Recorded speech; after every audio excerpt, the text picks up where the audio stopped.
Deus, graça e paz, irmãos.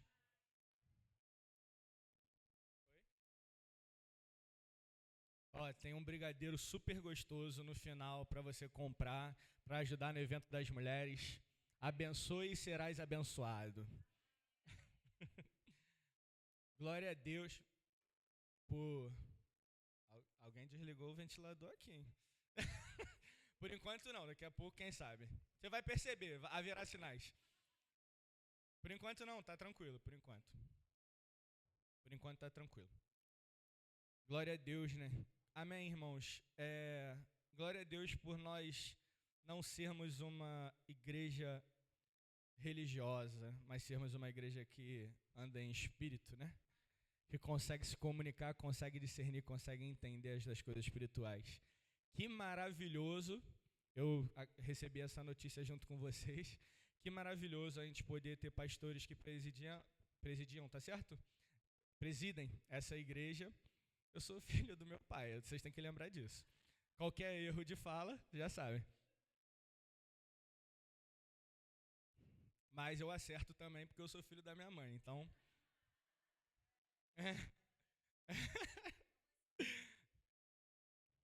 Mas glória a Deus por isso, porque realmente eu recebo isso com muita felicidade, porque é necessário.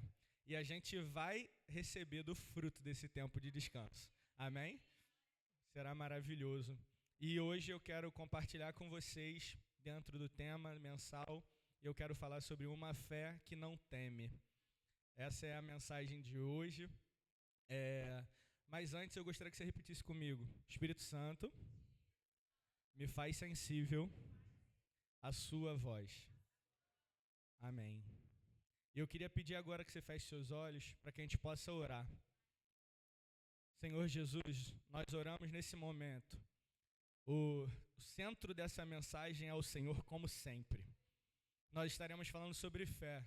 E nesse momento nós ativamos, Senhor, espiritualmente, através do empoderamento que o Senhor nos deu, através do Espírito Santo, o dom da fé que está sobre nós, sobre a igreja de Cristo. E nós oramos nesse momento por todas as enfermidades que estão pelos nossos irmãos, todos os nossos irmãos que estão nos hospitais. Nós oramos por tudo aquilo que vem para guerrear contra nós. E quando vem guerrear contra a nossa fé, logo sai voado, porque a nossa fé permanece, a nossa fé avança, a gente continua. Senhor, em nome de Jesus, o Teu Espírito é poderoso para levantar das camas aqueles que estão doentes, para tirar dos hospitais aqueles que estão necessitados, para ser aquele que cura, aquele que liberta, aquele que é, aquele que era e aquele que há de vir. Pelo Teu nome nós proclamamos em fé que aqueles que estão doentes serão curados em nome de Jesus. Glória a Deus, glória a Deus. Existe uma guerra contra a nossa fé nesse tempo. Existe uma dificuldade tantas vezes para a gente crer. E enquanto eu estava vindo, conversando com a Gabi, o Espírito Santo tocou em mim e falou o seguinte para mim: Rodrigo, o problema é que muitas vezes a gente quer ser lógico. E a lógica é a inimiga da fé. Então muitas das vezes Deus está falando para você fazer tal coisa, aí você começa a raciocinar. Tá. Aí você fala, não sei, pronto, já esfriou. Meu irmão, Deus mandou, faz. E eu não estou falando para você como se não fosse para mim. Essa mensagem chegou a mim através do Espírito Santo. Até estava falando com o pessoal. Eu estava preparando a palavra para o resgate geral da sexta-feira. E dessa vez, glória a Deus por isso, eu estava no meu tempo com o Senhor e Deus começou a falar. Eu só fui escrevendo. É a melhor coisa. Para quem prega sabe quanto isso é bom. Que você não precisa trabalhar essa parte aqui. Você só trabalha essa. Você só vai ali orando em língua e deixa o Espírito Santo indo. Então eu creio que essa mensagem aqui é para nós como igreja. Não é a mensagem do Rodrigo, quem quer que eu seja, para vocês, mas é uma mensagem do Espírito Santo para nós. Para que nós tenhamos uma fé que não teme. Inicialmente eu queria pedir para que vocês possam abrir comigo em Lucas 8, por gentileza. Vocês amam a Bíblia, amém? Que bom, que hoje é Bíblia. Afinal, a fé vem pelo ouvir a palavra de Deus. Não é a palavra do preletor nem do pregador, mas é a palavra de Deus. Lucas 8, versículo 43. Esse subtítulo é Uma fé que não teme a vergonha. E estava ali certa mulher que havia 12 anos vinha sofrendo de uma hemorragia e gastara tudo o que tinha com os médicos, mas ninguém pudera curá-la. Ela chegou por trás dele, tocou na borda de seu manto e imediatamente cessou sua hemorragia. Quem tocou em mim? Perguntou Jesus. Como todos negassem, Pedro disse, mestre, a multidão se aglomera e se comprime. Mas Jesus disse, alguém tocou em mim. Eu sei que de mim saiu poder. Então a mulher, vendo que não conseguiria passar despercebida, veio tremendo e prostrou-se aos seus pés. Na presença de todo o povo, contou porque tinha tocado nele e como fora instantaneamente curada. Então ele lhe disse, quem disse? Jesus, filha, a sua fé a curou, vá em paz. O que curou ela, gente? Isso aqui é muito difícil para a nossa lógica, né? Como pode uma mulher livre e não temendo a vergonha de 12 anos desenganada por médicos, de 12 anos passando vergonha todos os dias, de 12 anos escanteada pela sociedade, vivendo como qualquer uma. Talvez ela tivesse dinheiro, afinal ela gastou. Talvez ela tivesse uma família, mas não tinha mais. Você consegue imaginar o que é 12 anos uma pessoa sangrando sem querer? Ela não queria. E aquilo causava mau cheiro, aquilo causava vergonha, aquilo causava desespero, e ela tentou de tudo. Até que um dia ela ficou sabendo, tem um aí que vai estar passando por perto e que dizem as boas línguas que ele está curando. Ela se livrou da vergonha. Ela falou, quer saber? Todo mundo está me deixando de lado, não querem que eu toque, eu não tenho problema nenhum com isso. Eu vou passar pelo meio da multidão, eu vou tocar em quem tiver que tocar, portanto que eu toque naquele que eu preciso tocar. E ela não tocou simplesmente nele, nem chegou a tocar nele, tocou na orla do manto. E Jesus, que sensibilidade. Que a gente possa ter essa sensibilidade, gente. Nós temos o Espírito que habita em Jesus. As pessoas às vezes estão perguntando as coisas para nós, elas estão necessitadas e a gente está dando resposta a qualquer jeito. As pessoas estão com a vida destroçada e a gente não está percebendo, a gente não está sendo sensível. Que nós possamos ter uma fé que se move por sensibilidade. Filha, a sua fé a curou. Ela foi curada porque ela foi ousada. Isso é um princípio bem importante, ao meu ver. Fé não anda sem ousadia. Como o ditado diz, né? Fé é colocar o pé enquanto ainda não tem chão. Só que isso é muito bonito. A grande questão é que muitas vezes a gente está na igreja, a gente está falando que é o povo da fé, e Deus está mandando a gente botar o pé, e a gente está falando, Deus, mas cadê o chão? É ou não é? É verdade, comigo é verdade. Deus está mandando a gente fazer as coisas e falar, Senhor, mas me dá um sinal. Me mostra. E a gente acha bonito, por exemplo, o Gideão, né, pedindo sinais e tudo mais, e é uma bênção, e tem muito a nos ensinar, mas a grande verdade é que nós já temos Jesus, nós já temos o Espírito Santo e precisamos nos mover em fé.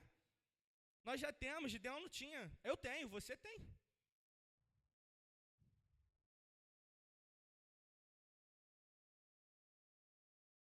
Acho que eu vou precisar de outro copo, mas gente. Essa fé também é uma fé que não teme a solidão. Ela não se desespera quando a solidão vem. Ela não fica com medo simplesmente porque não tem ninguém do lado. Abra comigo lá em Salmos 27, como todos vocês, como bons crentes, conhecem disso. Conhecem completamente, mas hoje é dia de Bíblia, né? Hoje não, né, gente? Todo domingo aqui é dia de Bíblia, pelo amor de Deus, hein? Todas as nossas reuniões são reuniões bíblicas, graças a Deus, glória a Deus de verdade. A Gabi esses dias fez um vídeo no TikTok, pode entrar lá para ver, ela não deixa eu compartilhar, mas vocês podem entrar para ver. E ela estava falando sobre o como é necessário nós termos igrejas bíblicas, né? E o quanto isso, muitas das vezes, quando não se tem uma igreja bíblica, muitas das vezes isso causa desespero nas pessoas, fazendo com que essas pessoas, inclusive, se tornem desigrejadas. Por quê? Porque elas não estão edificadas no firme fundamento que é Cristo. Porque só é possível conhecer a Cristo quando eu conheço a Bíblia. Quando é místico demais, mas está longe da Bíblia, então não é Jesus. É outra coisa. É outra coisa. Salmos 27, verso 1, 27. O Senhor, 27. O Senhor é minha luz e a minha salvação, de quem terei temor? O Senhor é meu forte refúgio, de quem terei medo? Quando homens maus avançaram contra mim para destruir-me, eles, meus inimigos e meus adversários, é que tropeçarão e cairão. Olha a fé. Ainda que um exército se acampe contra mim, meu coração não temerá. Ainda que se declare guerra contra mim, mesmo assim estarei confiante. Uma coisa pedi ao Senhor, é o que eu procuro, que eu possa viver na casa do Senhor todos os dias da minha vida, para contemplar a bondade do Senhor e buscar a sua orientação no seu tempo. Pois no dia da adversidade, Ele me guardará protegido em sua habitação, no seu tabernáculo me esconderá e me porá em segurança sobre um rochedo. Então triunfarei sobre os inimigos que me cercam. Amém? Você triunfará sobre os inimigos que te cercam. Não são mais inimigos humanos, como o apóstolo Paulo vai deixar bem claro para a gente, que não é de carne nem sangue, mas são espirituais. E o tempo todo o diabo está ao nosso derredor, como Pedro vai dizer, né? E é bem interessante quando eu imaginava o derredor e tudo mais, depois fui dar uma estudada, e é só ao redor mesmo. O diabo está todo o tempo ao nosso redor querendo nos tomar, o tempo todo nos roubar, o tempo todo tentando nos desensibilizar. Porque as armas de Satanás contra nós, já salvos em Cristo Jesus, amém? Não é mais nos tirar do foco, simplesmente nos tirar da igreja, nos tirar dos caminhos de Deus, mas é tirar a sensibilidade de nós, porque se tira a sensibilidade de nós, a gente não age no espírito. A gente vai agir na religiosidade. A gente vai agir segundo o que alguém me disse, segundo a cartilha que me disse, mas eu não tenho sensibilidade para agir a partir do espírito. Por isso a gente precisa buscar. Por isso eu preciso buscar. Porque se não for, nada foi. Em seu tabernáculo oferecerei sacrifícios com aclamações, cantarei e louvarei ao Senhor. Ouve a minha voz quando clamo ao Senhor. Tenha misericórdia de mim e responda-me. A teu respeito diz o meu coração. Busque a minha face, a tua face, Senhor, buscarei. Não escondas de mim a tua face, não rejeita a ira do teu servo. Tu tens sido o meu ajudador. Não me desampares nem me abandones, ó Deus, meu Salvador. Ainda que abandonem pai e mãe, o Senhor me acolherá. Ensina-me o teu caminho, Senhor, conduze por uma vereda segura por causa dos meus inimigos. Não me entregues ao capricho dos meus adversários, pois testemunhas falsas se levantam contra mim, respirando violência. Apesar disso, esta certeza eu tenho. Viverei até ver a bondade do Senhor na terra. Espera no Senhor, seja forte, coragem, espera no Senhor. Glória a Deus. Quem escreveu esse salmo, gente? Davi escreveu esse salmo. Davi se sentiu desamparado em algum momento? Vocês sabem das histórias. Ele estava lá no cantinho dele, né? Estava lá, o profeta apareceu na casa. Maior honra não tinha. O profeta Samuel foi na minha casa. Não existia maior honra naquele tempo. Porque o profeta Samuel era o profeta Samuel, galera. Galera, me perdoe, tá, gente? Mas é normal.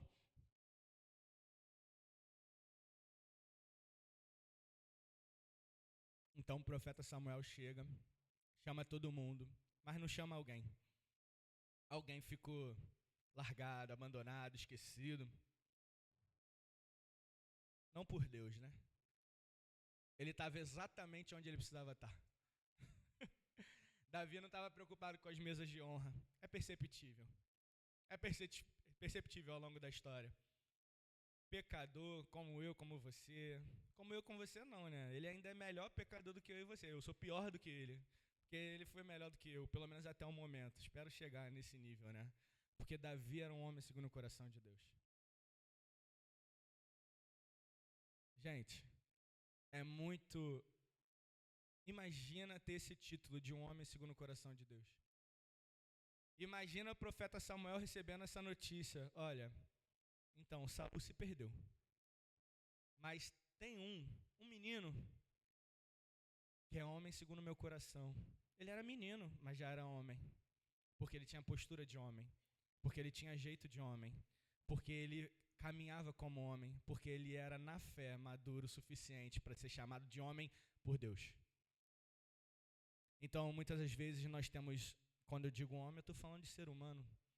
Muitas vezes nós temos homens amadurecidos de idade, mas crianças no seu entendimento. E muitas das vezes nós temos pessoas que são novas, mas são tão maduras. Por quê? Porque elas foram amadurecidas no Senhor. E elas fizeram do Senhor o seu alto refúgio e fizeram do Senhor a sua grande fortaleza. E por isso elas são tão edificadas e elas têm tanto do Espírito Santo que elas amadureceram. Isso aconteceu com a minha vida. Com 22 anos eu era um adolescente ainda, até que o Senhor me resgatou. Em um ano tudo mudou. Com 23 eu já estava me tornando homem. Eu era um menino com 22 anos. Aos 23 eu comecei a ser homem.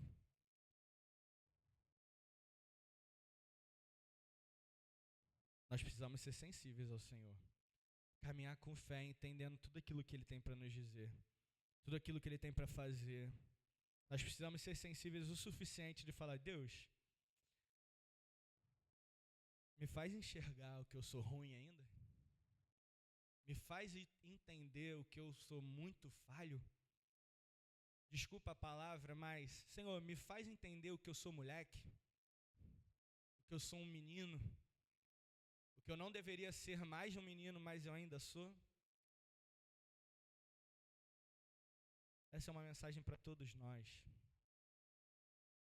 Não precisa abrir, mas em Salmo 68, 5 e 6 vai dizer assim: Pai para os órfãos e defensor das viúvas, é Deus em sua santa habitação. Deus dá um lar aos solitários, liberta os pesos para a prosperidade, mas os rebeldes vivem em terra árida. Em sua santa morada, Deus está preocupado com os órfãos. Em sua santa morada, Deus está preocupado com as viúvas. Está preocupado com os solitários e está para libertar os presos. Mas não só libertar, mas libertar os presos para a prosperidade. A prosperidade não é o dinheiro, a prosperidade é Ele mesmo. É Ele mesmo. Nós éramos presos. Nós estávamos enjaulados, mas o Senhor nos libertou. E que dia que Ele libertou? Hoje, um domingo como esse. Esse é o dia da nossa passagem, da nossa libertação, como a Nathalie pôde falar. Glória a Deus. Então essa é uma fé que não teme a solidão. Ela também não teme a tristeza.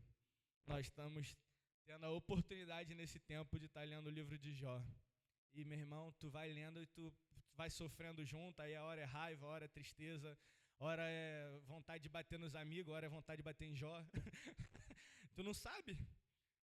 É um livro difícil, então você entende uma coisa, daqui a pouco você vai ver outra pessoa falando, você fala assim: ih, caraca, entendi tudo errado, eu acho. Dizem que é o livro mais difícil da Bíblia, né? Por ser um livro muito poético, enfim. Mas é bem interessante uma coisa que o Senhor me chamou a atenção nesse tempo lendo, é que quando a Bíblia vai relatar sobre temor de Jó, vai falar que ele temia ao Senhor. Ele não temia a tristeza, ele não temia outras coisas. Eu tenho certeza, assim como Davi, que o medo, o temor, não era estar nas mãos do Senhor e nem cair nas mãos do Senhor, mas era cair na mão dos inimigos. Por quê? Porque Jó, apesar de só ouvir falar, ainda não conhecer profundamente, mas ele tinha uma intimidade.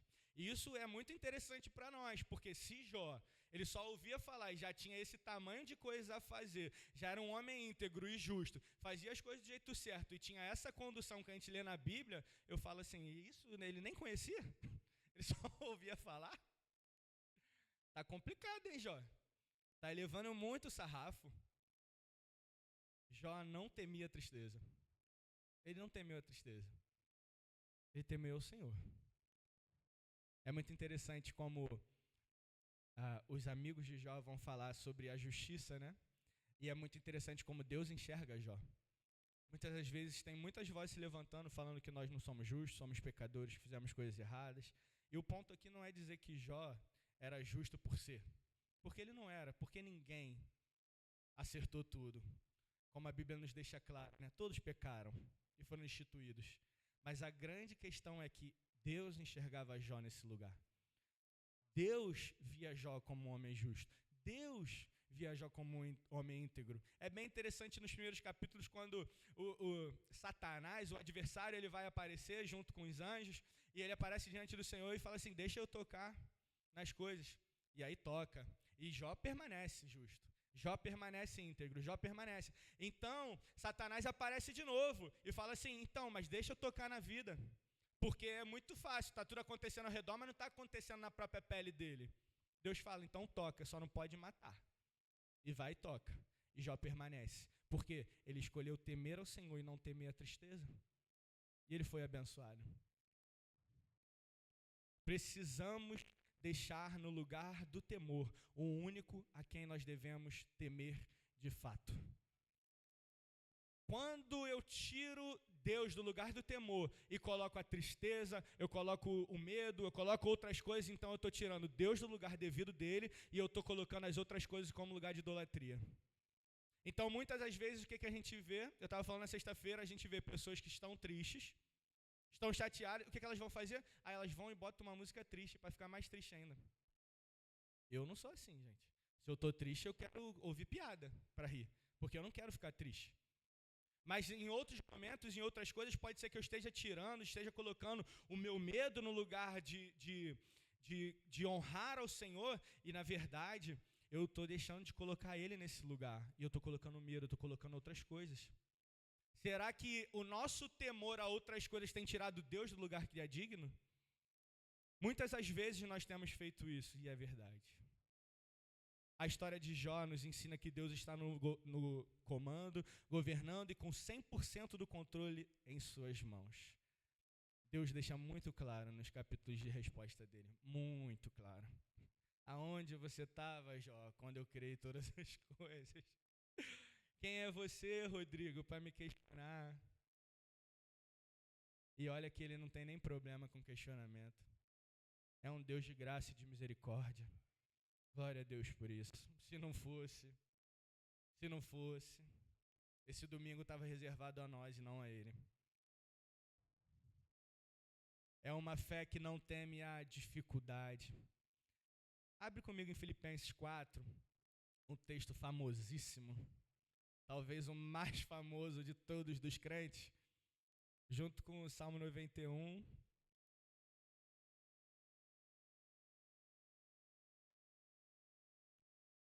Filipenses 4:10.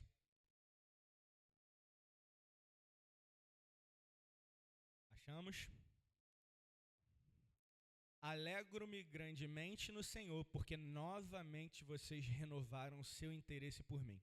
De fato, vocês já se interessavam, mas não tinham oportunidade para demonstrá-lo. Não estou dizendo isso porque esteja necessitado, pois aprendi a contentar-me em toda e qualquer circunstância.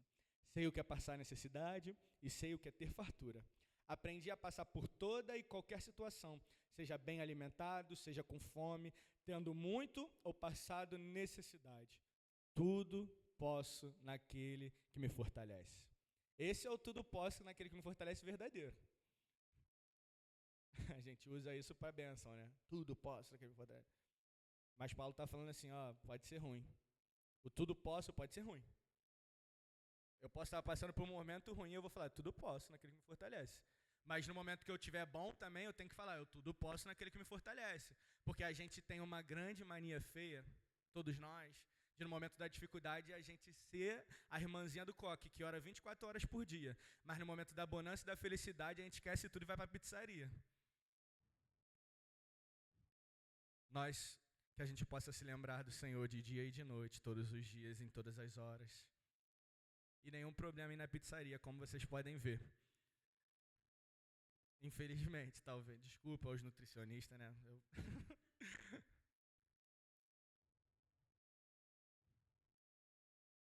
Glória a Deus. Essa fé não teme a humilhação. A gente acabou de ler Jó. Jó, no capítulo 30, ele vai falar assim, ó. Ele vai falar que ele foi passear pela cidade, e lá ele encontrou com os jovens, que ele ajudava. E eles fizeram uma canção para zoar ele. Ele ajudava as viúvas e todo mundo virou as costas. Ele sofreu literalmente a humilhação. Quando ele vai falar do corpo dele, ele vai falar das coisas dele, só de imaginar já dá um negócio. Só de imaginar. Você já tentou se colocar no lugar de Jó? É muito difícil isso. Tentar se imaginar desta forma, tendo perdido tudo, menos a mulher que mandou amaldiçoar Deus. Esse foi o conselho. A única que sobrou mandou amaldiçoar. E morrer. Amaldiçoa e morre, porque para mim...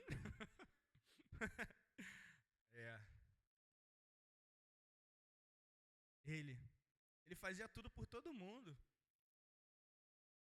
E no momento que ele mais precisava, todo mundo virou as costas. Mas não é que virou as costas, ele fingiu que ele não estava lá. Eles fizeram canção para zoar. E aí, tá bom de humilhação? Esse é um Deus, né? Existe uma frase bem interessante, né? Os universitários que me ajudem de quem é essa frase, mas a frase diz assim: se Deus trata assim os seus amigos mais próximos, me admira que ele tenha tão poucos. Quem? Madre Teresa de Calcutá. É forte. Eu estava ouvindo o testemunho da Tamires, o mais recente no Dizascope, com Douglas Gonçalves, e ela estava falando sobre isso, né? E ela fala que Deus, ela estava sofrendo, e ela fala com Deus sobre isso. E Deus fala, amizade. Aí ela falou assim, Deus, eu não sei se eu quero ser seu amigo. Eu não sei se eu quero ser sua amiga. E aí? Qual é o preço? O preço do amigo Abraão? Vai lá e mata seu filho da promessa. E aí? A gente costura um Deus que não é verdadeiro. A gente costura um Deus hippie. Deus não é. Deus é bom, segundo a bondade dele. Ele é justo, segundo a justiça dele. E as coisas do céu são impossíveis para que nós possamos entender com o nosso entendimento humano. É necessário entrar em espírito, subir aos céus como Paulo, para poder entender o que as coisas estão se passando. Aí Paulo sobe e depois ele vai falar assim, para mim é lucro. Para mim é mole. Gente, isso aqui, perto do que está por vir, da glória que está, e do prêmio que eu tenho para comigo na glória, isso aqui...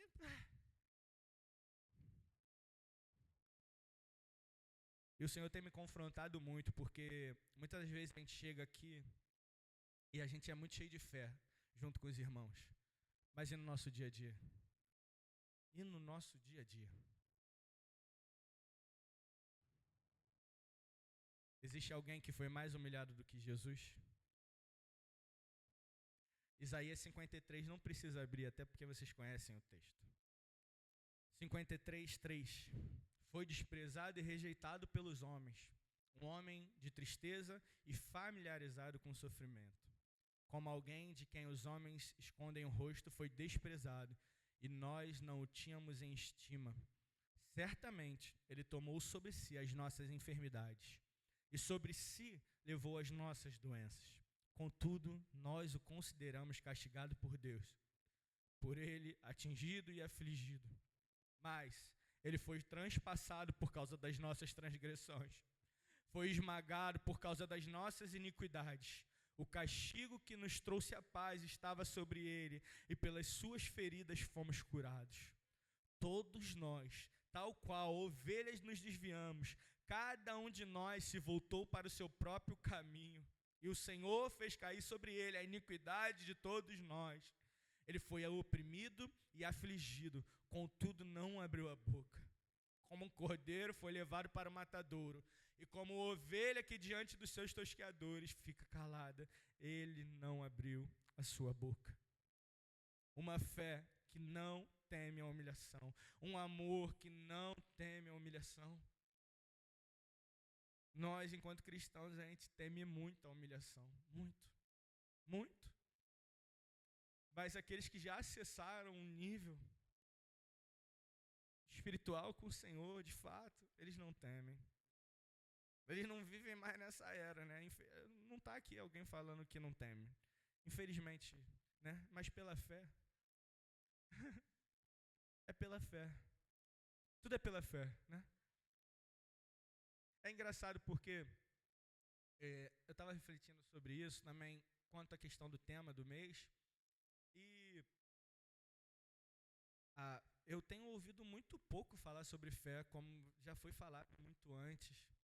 Talvez porque a gente se tornou uma geração com muita informação.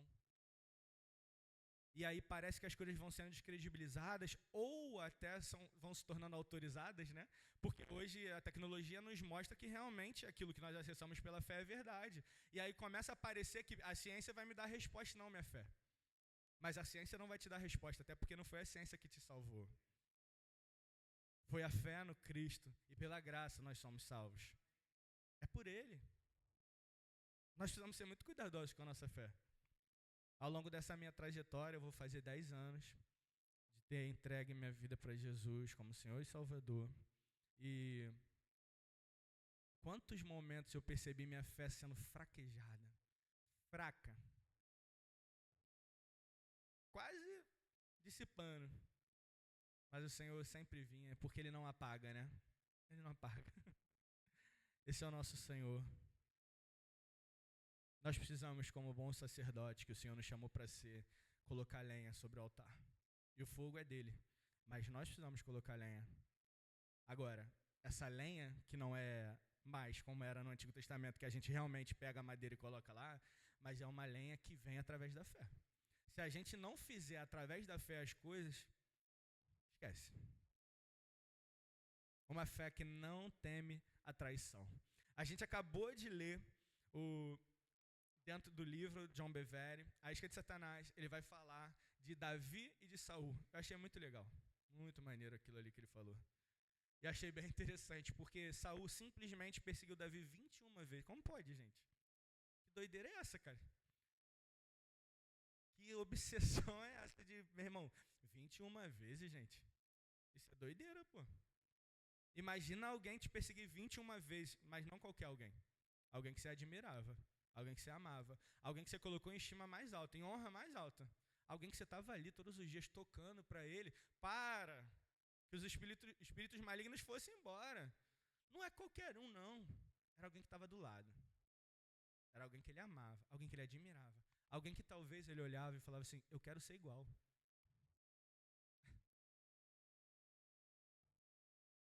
E aí Saul se perde. E 21 vezes ele persegue Davi. E vocês conhecem a história. Davi não temeu essa traição. Não temeu. Com certeza isso mexeu com o coração natural dele. Mas o espírito de Davi, ele sabia, como diz o Salmo 27, ainda que meu pai e minha mãe, ele botou, meu pai e minha mãe me desamparem, Saul está abaixo. Saul está abaixo, meu pai e minha mãe me desamparem, Saul está abaixo. Então ele não tinha problema com o desamparo humano. O problema de Davi era, Senhor, não tires de mim o teu espírito. Esse era o problema de Davi. Será que o nosso problema tem sido com homens ou com o Senhor? Será que tantas das vezes a gente tem escolhido os homens e deixa o Senhor de lado? Eu estava falando com a Gabi no caminho e eu estava dizendo, quantas vezes o Senhor parece só participante da nossa história e não o centro, e muito menos o alvo. Então ele está ali. Por quê? Porque a minha religião é evangélica. Eu sou evangélico. Tá, e o que isso quer dizer? Hoje todo mundo é. Todo mundo é. Acho que a pergunta que a gente tem que se responder é, eu sou discípulo? Aí mata. Aí mata tudo. Porque o discípulo morre. O discípulo morre. Todos morreram. João, que foi preservado por um propósito, foi só queimado. Exilado. E foi pior, talvez, porque foi queimado e ainda viveu. Talvez era melhor ter ido. Talvez não, com certeza ele ia querer ter ido. Com certeza era uma honra. E pra gente? E como eu sempre digo, às vezes a gente está muito disposto a morrer por Jesus um dia, mas a gente não está disposto a viver por Ele. Saulo entendeu, mas Cristo vive em mim. Olha que interessante. Eu vivo através de Cristo. Não é Jesus aqui, é Jesus aqui. Porque quando eu falo é Jesus, eu sou representante, você é representante. Quando você fala um palavrão, você está desonrando aquele que você tem. Quando você fala uma besteira, você está desonrando aquele que você tem. Quando você deixa de ser sensível, e eu deixo de ser sensível com aqueles que precisam da nossa sensibilidade, nós não estamos honrando aqueles a quem nós falamos que servimos. Não precisa abrir para a gente ganhar tempo. Em Mateus 26, 14 e 16, confia em mim, está lá. Depois vocês leem. Judas e Jesus, né? Clássico. Um clássico da traição. Tão clássico que hoje alguém é traíra com o outro. Então Judas. Mas talvez, só talvez, eu e você a gente venda também, né, Jesus? É interessante como Judas vendeu Jesus por nada. 30 moedinhas de prata. Preço de escravo.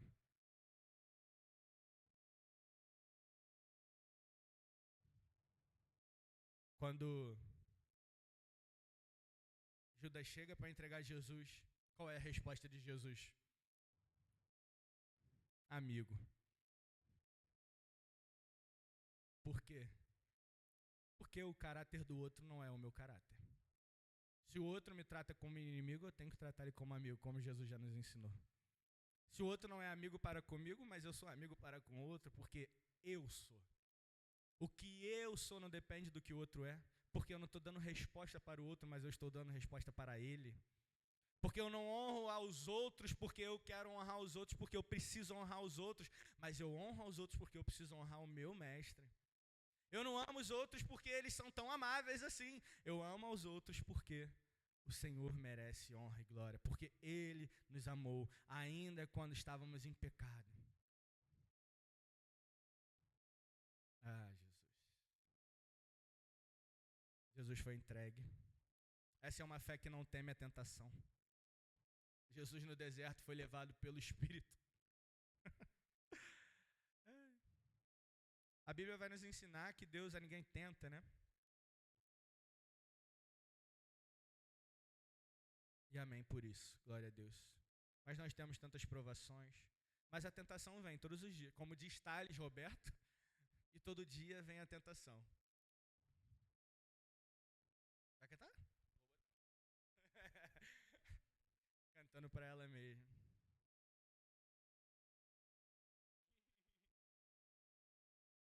Vocês estão comigo? Amém. Perguntar com a minha mãe, ninguém está perdido, né?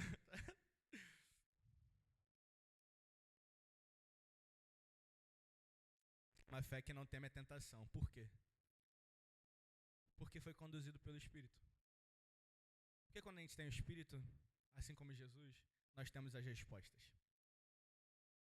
Isso é muito forte. Quando nós temos o Espírito, nós temos a resposta contra as tentações. Sabe por que constantemente você e eu, a gente anda cá nas tentações? Porque a gente não dá uma resposta espiritual para elas, mas dá uma resposta carnal. E uma resposta da carne para a carne é carne, mas uma resposta do espírito para a carne é espírito.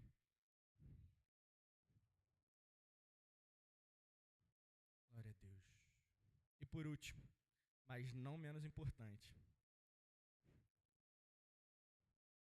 vamos ler Bíblia. Mateus 27, por favor, Ana Marta, coloca aí, a partir do verso 27. Essa fé que não teme a morte. É uma fé que não temeu a morte, que está em Cristo Jesus, mas também esteve em todos aqueles que Ele discipulou. Também esteve sobre todos aqueles que amaram a Ele e também está sobre nós. Porque nós não tememos a morte, porque nós já morremos para os nossos pecados, então nós já estamos vivos com Ele. Vamos ler, hein? Não precisa ler comigo, não. Mateus 27, 27 diz: Então os soldados do governador levaram Jesus ao pretório e reuniram toda a tropa ao seu redor. Tiraram-lhe as vestes e puseram nele um manto vermelho. Fizeram uma coroa de espinhos e colocaram em sua cabeça. Puseram uma vara em sua mão direita e, ajoelhando-se diante dele, zombavam: Salve, Rei dos Judeus! Cuspiram nele, tiraram-lhe a vara, batiam-lhe na cabeça. Depois de terem zombado dele, tiraram-lhe um manto e vestiram-lhe com suas próprias roupas. Então o levaram para crucificá-lo. Ao saírem, encontraram um homem de Cirene chamado Simão e o forçaram a carregar a cruz. Chegaram ao lugar chamado Gólgota, que quer dizer lugar da caveira, e lhe deram para beber vinho misturado com fel. Depois de prová-lo, recusou-se a beber. Depois de o crucificarem, dividiram as roupas dele, tirando sorte. Por cima de sua cabeça, colocaram por escrito a acusação feita contra ele. Este é Jesus, rei dos judeus. E sentando-se, vigiaram-lhe dali. 2 ladrões foram crucificados com ele, um à sua direita e outro à sua esquerda. Os que passavam lançaram-lhe insultos balançando a cabeça e dizendo: você que constrói o templo e reedifica em 3 dias, salve-se. Desça da cruz se é filho de Deus. Da mesma forma, o chefe dos sacerdotes, os mestres da lei e os líderes religiosos zombavam dele, dizendo: salvou os outros, mas não é capaz de salvar a si mesmo. E ao rei de Israel, desça agora da cruz e creremos nele. Ele confiou em Deus. Que Deus o salve agora, se dele tem compaixão, pois disse: sou o filho de Deus. Igualmente o insultavam os ladrões que haviam sido crucificados com ele. E houve trevas sobre toda a terra, do meio-dia às 3 horas da tarde. Por volta das 3 horas da tarde, Jesus bradou em alta voz: Eloi, Eloi, lama sabachthani, que significa: meu Deus, por que me abandonaste? Quando alguns dos que estavam ali ouviram isso, disseram: ele está chamando Elias.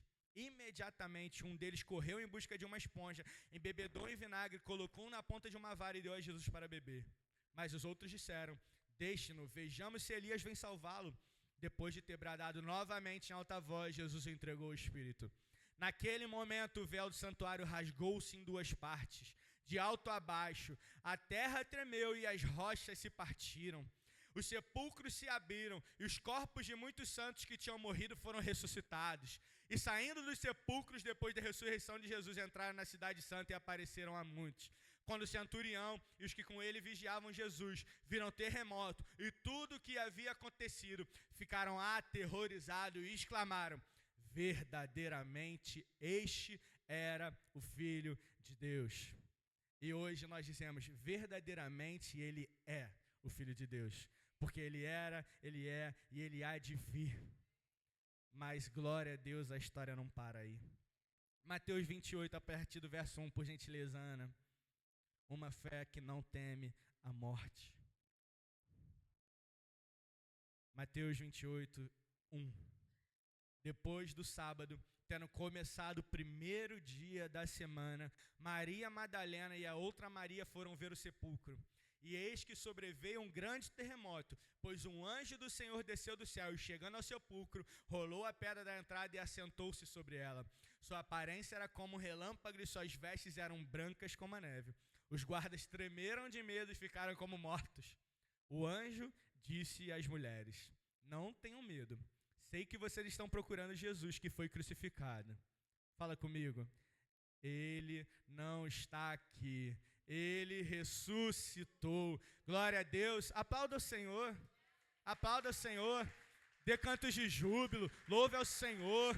Ele não mais está aqui. Ele ressuscitou. O Rei da Glória está aqui. Levante-se, coloque de pé nesse momento. Pode levantar, venham os músicos, por favor. Senhor, em nome de Jesus, nós te agradecemos porque o Senhor não está morto. O Senhor está vivo. O Senhor está reinando nas regiões celestiais. E o Senhor nos chamou como filhos para estar junto com o Senhor nas regiões celestiais, governando em autoridade, Pai. Muito obrigado porque neste domingo, há anos, cerca de 2.000 anos atrás, o Senhor ressuscitou. Maria chegou lá para ver e não estava lá. Ele não se encontra dentro dessa pedra. Ele está vivo e vivo eternamente e viverá para sempre. E os santos viverão com ele para sempre. De eternidade em eternidade nós continuaremos a cantar que o Senhor é o Rei da Glória e nós viveremos com ele. Nós somos teus filhos amados e nós proclamamos nesse tempo, Senhor. Oh Jesus, muito obrigado pela tua morte. Muito obrigado pelo teu sofrimento, Jesus. Muito obrigado pela tua humilhação, Jesus. Muito obrigado por não temer, meu Pai. Muito obrigado porque o maior amor do mundo não temeu a vergonha. a solidão, a tristeza, a dificuldade, a humilhação, a traição, a tentação. Ele não temeu a morte, ele não temeu para que nós também não temamos. Vamos avançar em fé. O Senhor, Pai, coloca o dom da fé sobre nós, que nós sejamos uma igreja que anda em fé, convicta, com ousadia, em nome de Jesus, Pai, que o Senhor possa nos levar ao próximo nível, que nós estejamos prontos, Senhor, para ir para o próximo nível, e que o Senhor encha os nossos pulmões de fé pelo Senhor. Enche-nos, Espírito Santo, e nos empodera nesse tempo, com oração em línguas, com cânticos, com louvores, oração uns pelos outros, com curas, com maravilhas, com milagres, que nós sejamos exatamente o espelho da Tua glória, e que nós sejamos aqueles que carregam o Teu nome. De fé em fé nós continuaremos, porque a fé vem pelo ouvir a palavra de Deus, e nós continuaremos, e nós avançaremos em fé, em nome de Jesus.